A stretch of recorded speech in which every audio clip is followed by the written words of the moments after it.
One of the biggest mistakes that I had made as a meditator was becoming aware of my thoughts, but not changing them.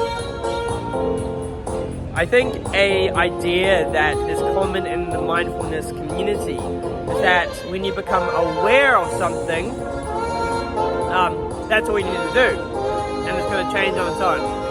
And whilst there's an element of that which is quite true, right? When you become more aware of something, that's when you now have that awareness, and you're going to make, hopefully, a different decision, have a different thought.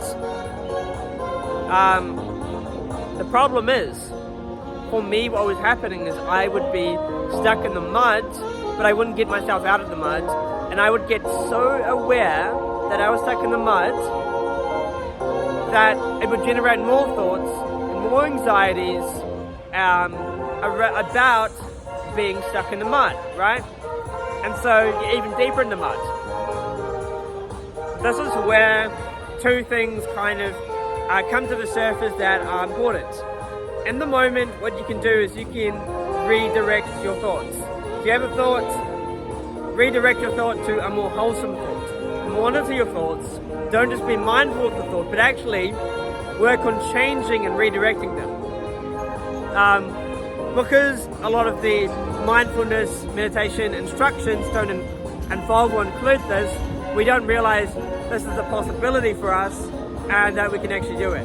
But it actually is very powerful to redirect your thoughts. So try that out. But here's the second thing.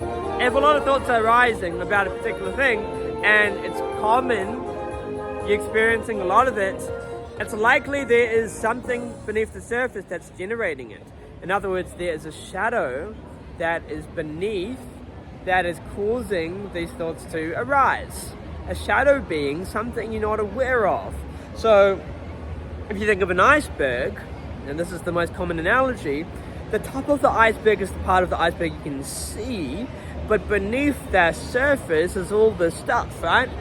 So we want to look under the water and beneath the iceberg at all the stuff that's below.